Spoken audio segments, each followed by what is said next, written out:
Hey folks, welcome to the Destruction Pre-Patch Guide and Overview, where we'll be discussing talents, legendaries, builds, rotations, and pretty much everything you might need to know for the upcoming pre-patch. So without any further delay, let's get into it. So, quick heads up, before we discuss about the legendaries and conduits, remember that talents do take precedent over your legendaries and conduits, which means that essentially your talents will overwrite and be the priority over any of these conflicting things. So we'll discuss it more in the talent build section, but just bear in mind that things like Madness of the Ashikir, Wilfred's Sigil of Superior Summoning, Relic of Demonic Synergy, Cinders of the Ashikir, and Embers of the Diabolic Raiment are all within the tier set or within the talent system. So depending on what talents we pick, will influence which legendaries are available to us and why. Oder, the Shoal of the Ymir, is a Havoc related legendary, which means that it might either be really good depending on your Havoc build for something like, let's say, Fated Lords of Dread, if you're still raiding for whatever reason, but realistically you're probably not going to play it. It's going to be a very niche pick. And the same goes for some of the other legendaries. Now, going into, actually, if you want proof or a demonstration, please go see my demonology video where I actually discuss and show the legendaries not stacking with talents thing. Saves me having to repeat myself here and obviously shortens this video down a little bit. Now, conduits.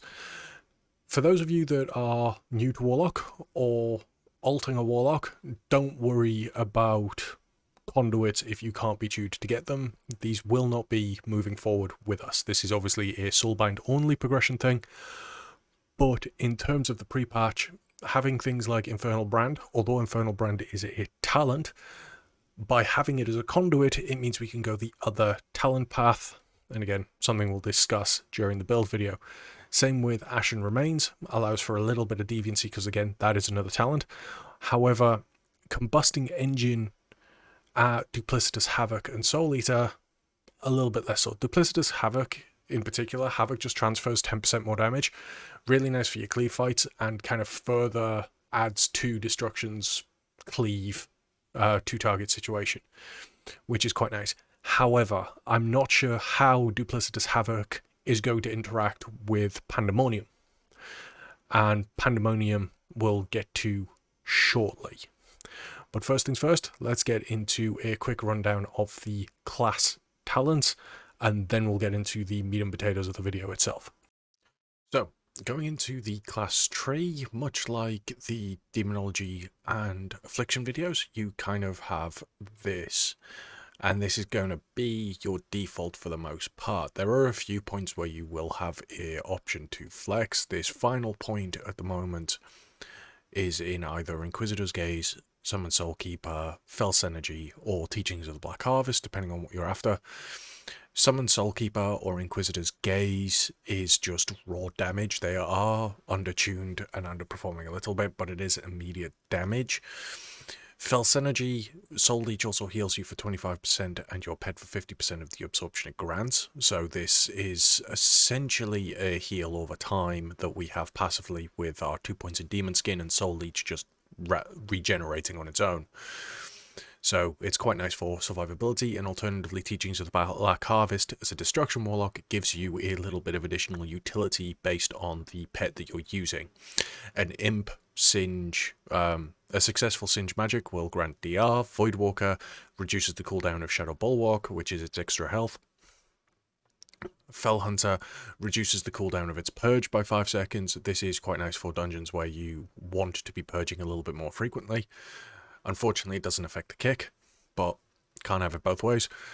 And Facade reduces the cooldown of Seduction by 10 seconds and causes the target to walk faster towards the demon. This is a niche use, but for something like Inspiring, or if you want to pull a certain mob out of a pack, then you could use your Syad for it, which is your Succubus or Incubus. There is one other floating point that we have, and that is up here with Strength of Will, Dark Accord. Because generally speaking, everything else is pretty much set, and this particular floating point, you can either go into Strength of Will, or if you don't need the extra defensive, or you don't need to augment your Unending Resolve in any way, you can pick up something like Banish, go into Fiendish Stride to make Burning Rush a little bit better, because although we have Soul Shape still currently in the pre-patch, get used to using Burning Rush again, because we won't have Soul Shape in Dragonflight. So, for me, I generally just have Strength of Will. This puts Unending Resolve to a 40% DR. Then it's 1 point in Soul Link, 2 in Soul Conduit, 2 in Synergy, and then, for the sake of just DPS at the moment, Inquisitor's Gaze. Moving on to the Destruction tree itself, then. Destruction's in a really, really good spot in terms of the fact that it is arguably the most flexible Warlock spec we have available to us, because there are so many different builds and so many different ways that you can customize this, it's a bit ridiculous. So if you're a one-trick Destruction and you know the ins and outs of it perfectly, you're in good stead. You could, as long as you know the fight and know what you're facing, you can make Destruction work. Now, we're going to look at a single target build, then we're going to look at an AoE, and then kind of a hybrid of the two. So, a single target, generally speaking, you're going to be looking at the left-hand portion of the tree, and AoE, you're looking more at the right-hand part of the tree. And fair to say, a hybrid, you're kind of dancing around the middle a little bit. So, single target, Conflagrate, Backdraft. We've then got a choice between improved Backdraft, improved Conflagrate. Conflagrate grants or has an additional charge, which is Cinders of the Ajikir Legendary, or Roaring Blaze. For us, for single target, you're going to be looking at Roaring Blaze. You then have Explosive Potential, which reduces the cooldown of Conflagrate by 2 seconds. You're going to want to pick this up. And you're also going to want to pick up Channel Demon Fire as well. Pretty nice. Now, we have 2 points to float. We're going to want to pick up Reverse Entropy out of Internal Combustion or Reverse Entropy. Entropy gives us haste, which is always nice. And then we have a floater point. This floater point depends on the raid fight that you're doing. You can either go into Rain of Fire if you suspect there to be adds spawning, and multiple adds, or you can go into Havoc. Havoc if you're just looking at like one thing. So for a fight like Vigilant Guardian, you may want Rain of Fire. Still focusing on priority target damage, I suppose, on Vigilant Guardian, but then, you know, adds will be spawned. Alternatively, something like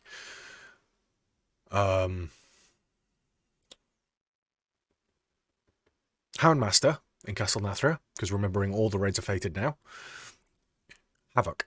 Or Mayhem, because Mayhem will just... Your single target spells have a 35% chance to apply Havoc to nearby enemies for 5 seconds.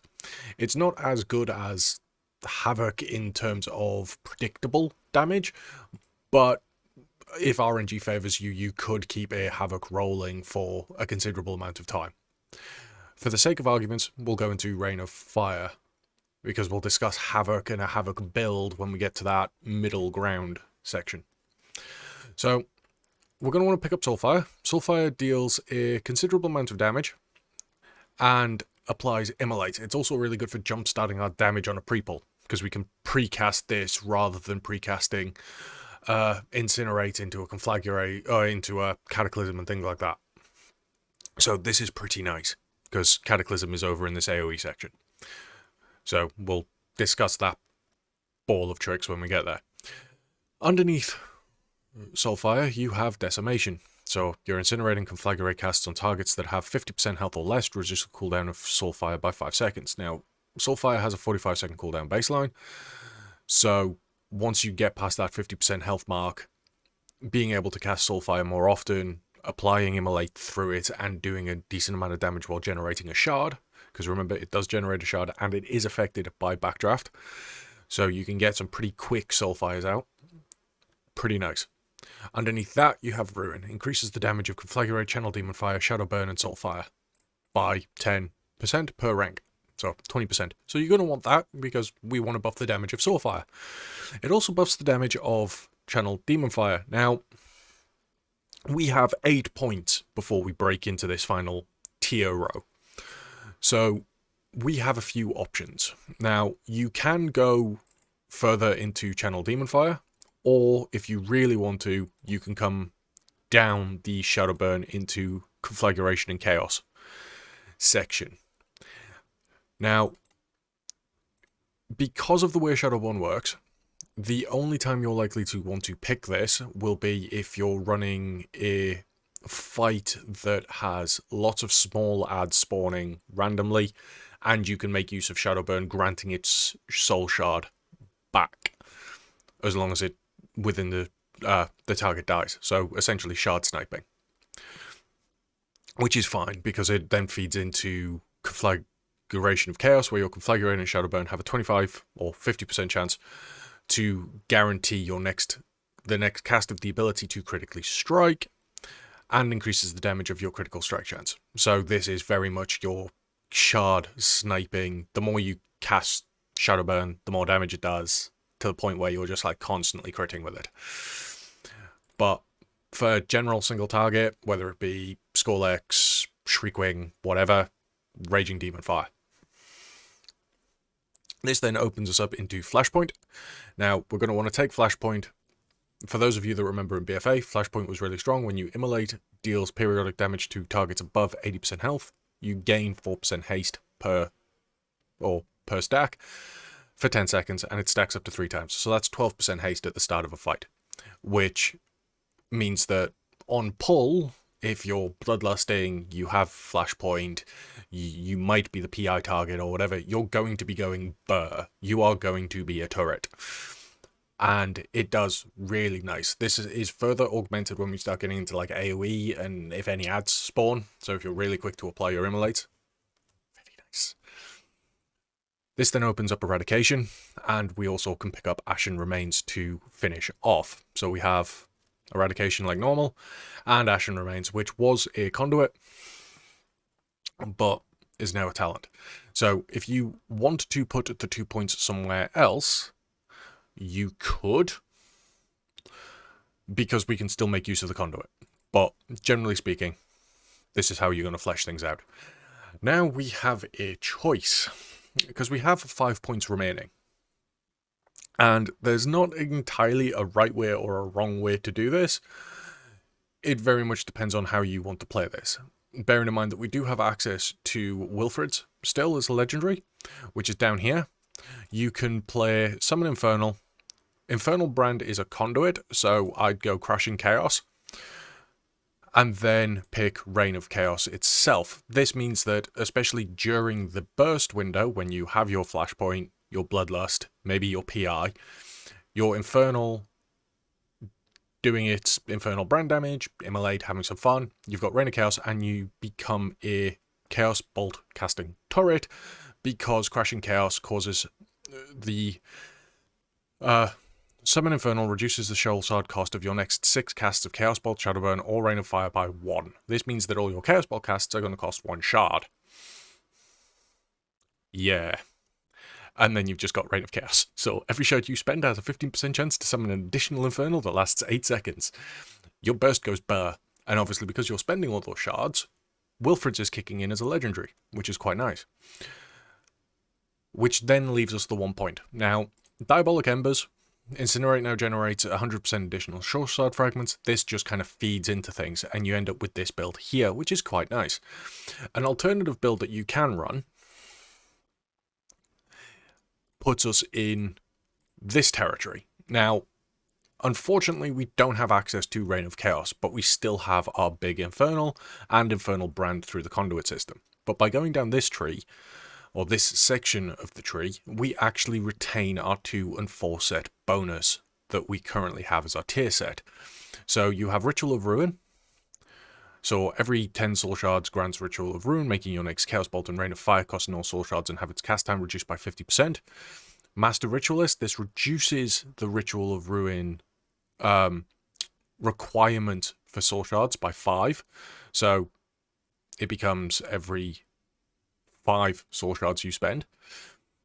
And then Avatar of Destruction is our Blasphemy Infernal itself, which is quite nice.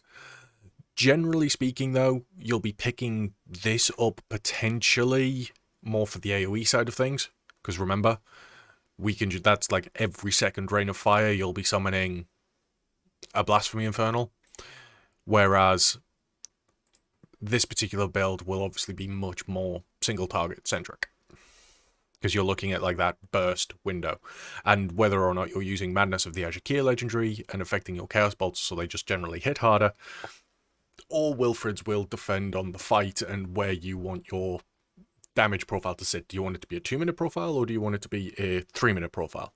Because honestly, you could probably get it sub 2 minutes with Wilfred's and all of this, but yet to be seen in an actual raid environment.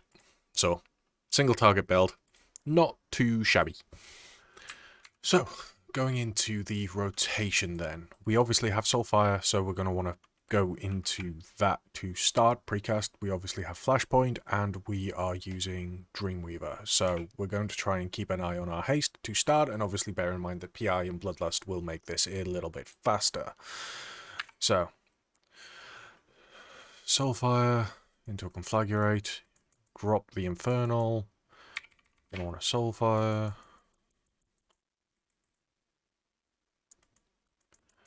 And the challenge now is to just keep everything rolling as we'd expect, making sure not to overcap on any charges, and just pumping damage where we can.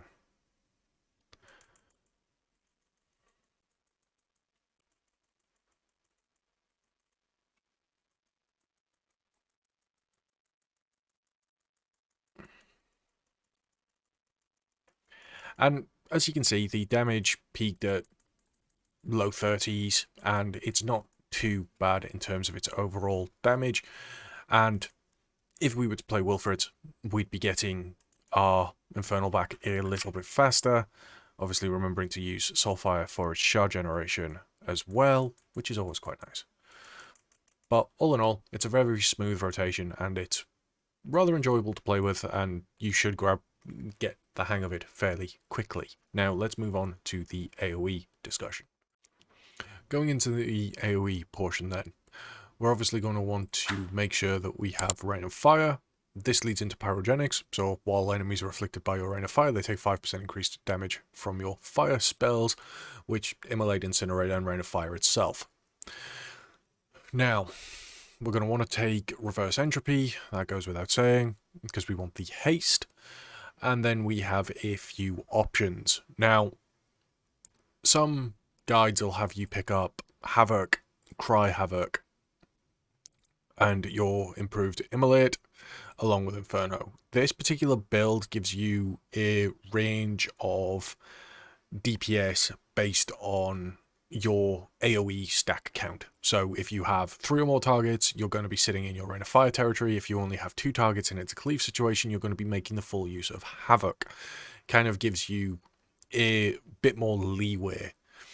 And then because you've gone into your Cry Havoc, so when Chaos Bolt deals damage to a target afflicted by Havoc, it explodes, dealing 1500 damage to all enemies within 8 yards. This allows you to essentially use Havoc in some situations to just give you that little bit more primary damage to something, which isn't too shabby, I suppose, but generally you're going to see more use in 2 target settings where you're hoping that they're just like right on top of each other.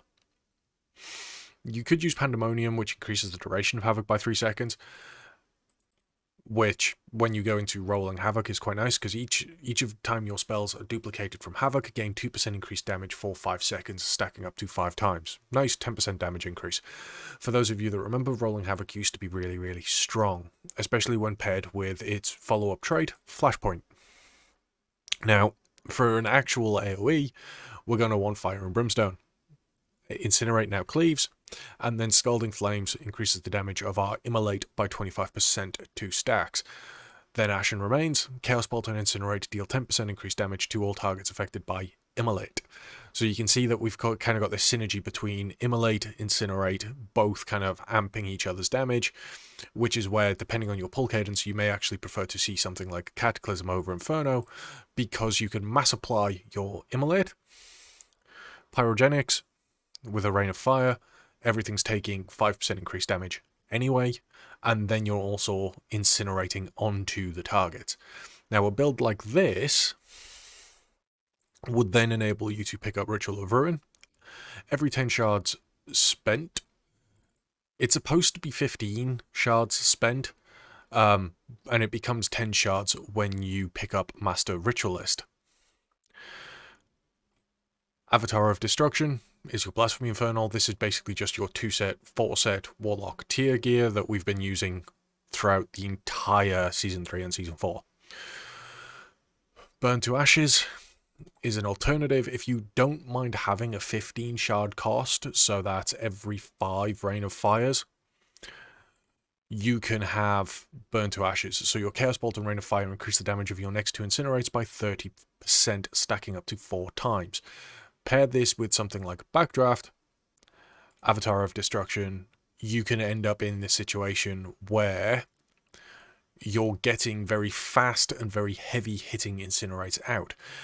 If you are going to run a Backdraft and Burn to Ashes build, what you're actually going to want to do is move a few points around. Now, in order to move those points around, we're going to have to come out of Havoc. We're going to have to come out of Havoc. We've got 5 points to spend. We'll go into Backlash, so increases our critical strike chance by 3%. Physical attacks against you have a 25% chance to make your next Incinerate cast, or your next Incinerate instant cast. This effect can only occur once every 6 seconds. So, similar to Boomies and their Owlkin, you know, they get hit, they get a free Star Surge. Generally speaking, you're not going to get the physical attacks against you very often unless things really go south, like you pull aggro off a tank or something like that. But the 3% chance to crit ain't too shabby. But we need to put this point in Backlash if we want to still pick up Flashpoint. Now, we have 2 points to spend, and we can use these points however we like. We can either go into another Conflagrate, like Explosive Potential, and improved Conflag, or if you want to augment your single target damage just a little bit, you could put 2 points in Eradication. Now, by putting 2 points into Eradication, that's going to open up the ability to pick Summon Infernal. So you could have an AoE build that looks like this. It's going to be more of a 3-minute AoE build, or 2-minute if you're using Wilfred's, and still going to roll, but we're not going to have our Blasphemy Infernals. So this is going to look like more your bursty AoE build with elements of single target damage. But for us, because we're looking at this from a more AoE centric side of things, we're going to want Ritual of Ruin, Burn to Ashes because we're going to be running a black Backdraft build. We're then going to want Avatar of Destruction for our Blasphemy Infernals, because remember, they will generate our shards and kind of feed into this.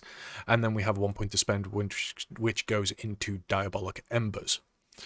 So it's not too bad. We still have places and we still have options. But this is a more personalized build rather than kind of like the recommendation that you might see somewhere else, where it does look more Havoc, Cry Havoc, 2 into Rolling Havoc, Inferno, remove Backdraft. Nope. Where it'll look like that. Because this is more of your halfway house build, because you'll be able to deal with multiple target counts within an instance, but you won't necessarily have the augmented Chaos Bolt damage and the single target damage to go with it. This is a highly mobile spec though, this particular layout, because your primary spender is going to be Rain of Fire, which is obviously instant cast. So if you can aim it well, you're going to be doing better than if you might be forced to, say, stand still and turret. So let's go into the demonstration then of this build and kind of see how things play out. Obviously, we don't have our Inferno, so this is going to feel a little bit weird. But 3 target count, not ideal, but we'll make it work. So. We're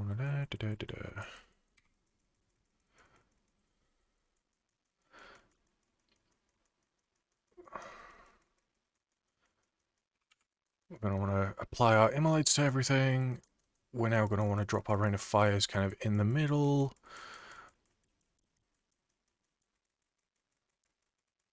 And we've got a couple of seconds left on Havoc, so Havoc's coming back up. We're going to Havoc a target. We're then going to drop that down, drop that down.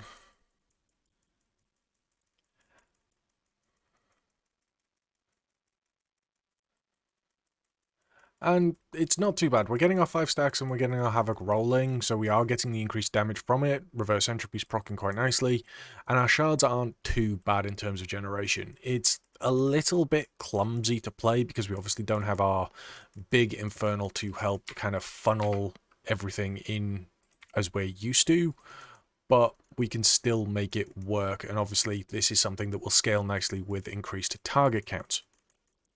So the more targets we're fighting, the better this is going to feel.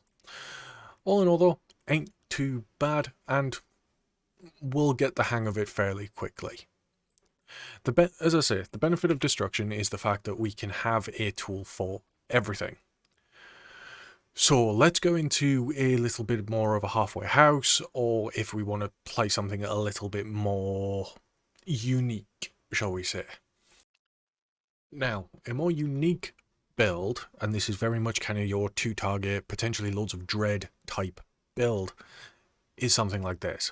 We have Cataclysm, we have our Rain of Fire and our Pyrogenics, we've got Backdraft, we've reduced the cooldown and Conflagrate by 2 seconds, and we've gone into the Infernal Raining Chaos, or Crushing Chaos, and Reign of Chaos down here, along with Diabolic Embers. Now, we don't have Ritual of Ruin, so we don't have our 4-set 2-set, and we don't have anything like Soulfire. We have Cataclysm instead. And this is kind of your halfway house between single target and AoE, and I think would play as quite a nice 2-target cleave setting. So we're going to set everything up. We're going to move Cataclysm to where Channel Demon Fire was, and we're going to see how this feels / plays. So we've obviously got our 2 targets here. We're going to put our pet on assist this time, because obviously he wasn't assisting us during our AoE section. And then what we're going to do is we're going to go into this. So we're going to drop our thing there. We're going to apply that. Apply this.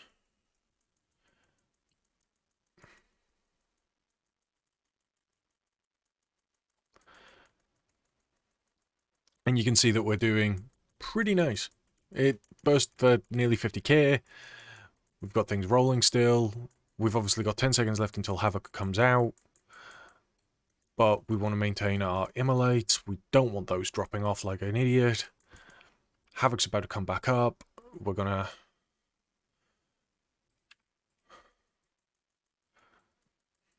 two-charge Conflagrate. Not the best thing to do, but it gets us with our points up.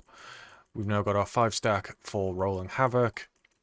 And we can just keep this going, which for 2 targets, putting us at about 30k, with 35% of our damage being Chaos Bolt, which isn't too bad. Now, what we're going to do is we're going to come back with a slight augmentation, because we're going to see what Mayhem is like in this 2-target setting.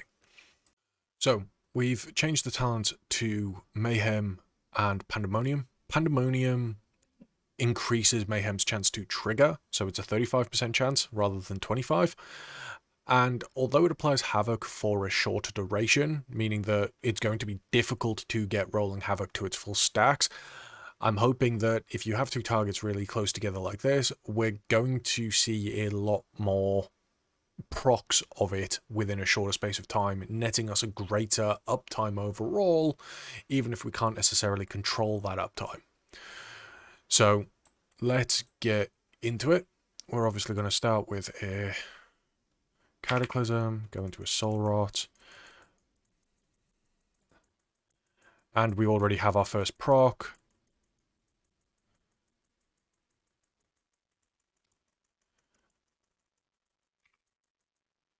We have our second proc.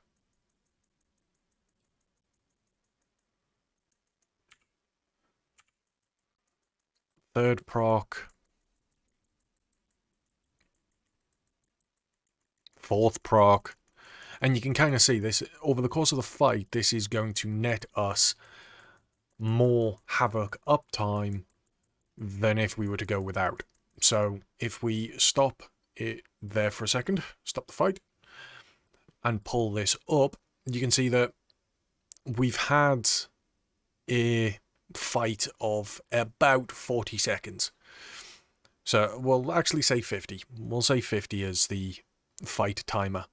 But you can see that we've had 25 seconds worth of Havoc uptime, 6 applications of it through Mayhem. As you can see here, Mayhem proc 6 times for us.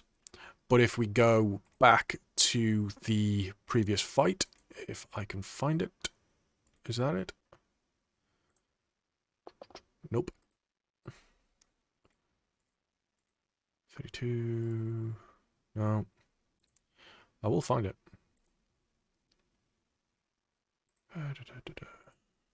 Nope. Cry Havoc. That's the previous one. And here we go.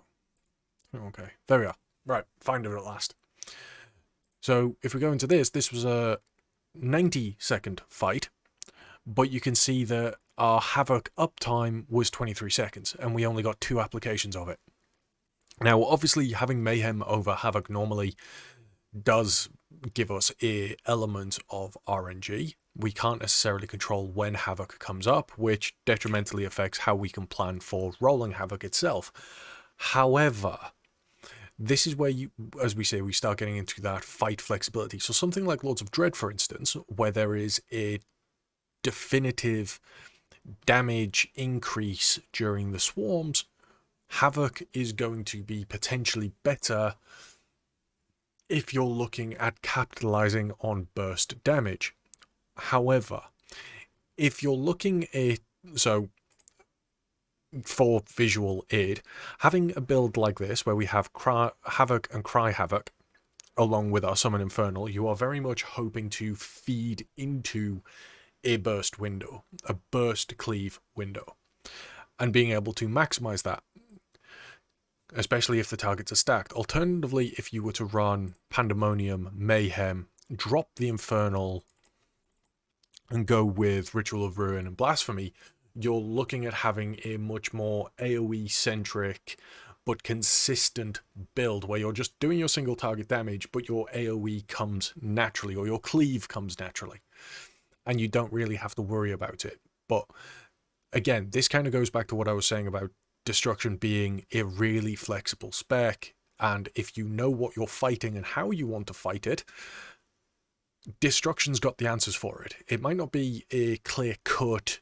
pick talents A, B, C through to D, and you're fine and you'll do all cases, but it's looking really promising.